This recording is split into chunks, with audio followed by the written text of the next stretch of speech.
Hello students, so we have started our macroeconomics first chapter, that is introduction of macroeconomics.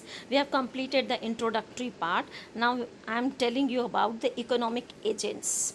By economics unit of economic agent, we mean those individuals or institution which take economic decisions. They can be consumer who decide what how much to consume, and they may be producer, क्योंकि हम economic agent यानी money का transaction किन किन के बीच में हो रहा है, तो कंज्यूमर और प्रोड्यूसर्स के बीच में ट्रांजेक्शन हो रहा है. Is it correct? Now consumers भी हैं और प्रोड्यूसर्स भी हैं. क्यों? क्योंकि कंज्यूमर डिसाइड करता है किस सर्विसेज या गुड्स को कितना खरीदना है, राइट और प्रोड्यूसर डिसाइड करता है मैं इस अपने पास जो कैपिटल है उससे कितना प्रोडक्शन कर पाऊंगा, कितना मार्केट में सेल कर पाऊंगा.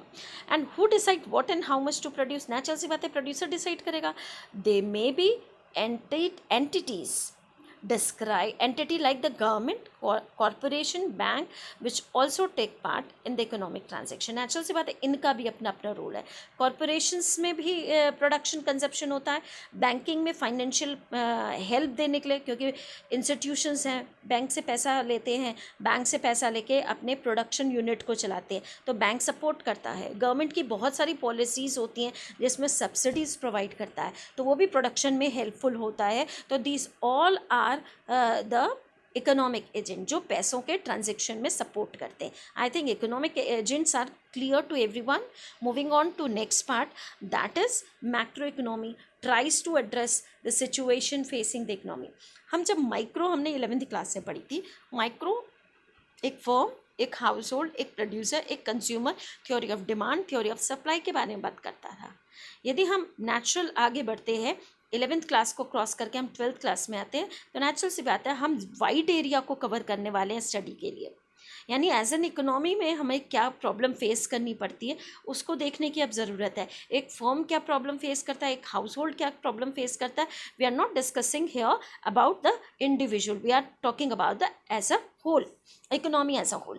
तो एडम स्मिथ जो थे as a whole, Adam Smith the founder father, इसको अंडरलाइन कर लो, founder father of modern economics, had suggested that if the buyer and seller to each market take their decision following only their country as a whole separately, but economics gradually discovered that they had to look further. जब Adam Smith सामने आए, उन्हें father of economics कहते हैं, क्योंकि इन्होंने ये transaction पे काम किया, बायर सेलर्स पे, क्योंकि सारी इकोनॉमी इन्हीं पे डिपेंड करती है. बायर्स होता है, सेलर होता है, चाहे गुड्स सेल हो रहा हो, चाहे सर्विसेज सेल हो, कोई बेचता है, कोई खरीदता है. इन्होंने कहा अपनी अपनी कंट्री की बात करते हैं तो हम अपनी अपनी कंट्री को इम्प्रूव कर सकते हैं, लेकिन यदि हम ग्लोबल मार्केट में ट्रांजैक्शन कर रहे हैं तो हमें ग्लोबल बात करनी पड़ेगी. और इन सबको एज एन इकोनॉमी की ग्रोथ के लिए हमें सब पर, सारी कंट्रीज़ के, क्योंकि अपने देश को कंपेयर करना है, अपने देश को कम्पीट करना है, तो किसी डेवलप्ड कंट्री के साथ मुकाबला भी तो करना पड़ेगा. तो इकोनॉमिक कंडीशन हमें औरों की पता होनी चाहिए. Now economics found that first in some cases the market did not या could not exist. Secondly, in some other cases the market exists but failed to produce equilibrium of demand and supply. Third, most importantly, in a large number of situations, society, for the state or the people as a whole, had decided to pursue certain important social goals.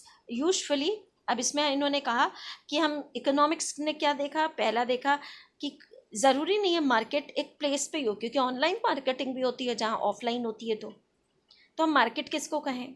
Secondly, some other cases में इन्होंने बताया market exist है but producer equilibrium of demand force पे काम ही नहीं कर रहा है. कई बार हम मार्केट में, एक अच्छी मार्केट वो होती है जहाँ डिमांड और सप्लाई पे काम हो रहा होता है, और कई बार नहीं भी काम हो रहा होता है तो क्या है, वहाँ प्रोडक्शन नहीं चल रही होती है, इकोनॉमिक कंडीशंस वहाँ मूव नहीं कर रही होती हैं. तो ये सारी कुछ चीज़ें पाई गई. Now, state the people as a whole had decided to pursue certain important social goals, usually in area like employment, administration, defence, जो हम मैक्रो में पढ़ेंगे, क्योंकि जहाँ हम प्रोडक्शन की बात करेंगे, हम सप्लाई की बात करेंगे, वहाँ कंट्री में हमारा एम्प्लॉयमेंट कैसा चल रहा है. एडमिनिस्ट्रेशन पॉलिटिकल देखना इसलिए ज़रूरी है क्योंकि पॉलिटिकल लीडर हमारी कंट्री की इकोनॉमी को सेट करने के लिए कुल पॉलिसीज़ या प्रोग्राम लॉन्च करते हैं.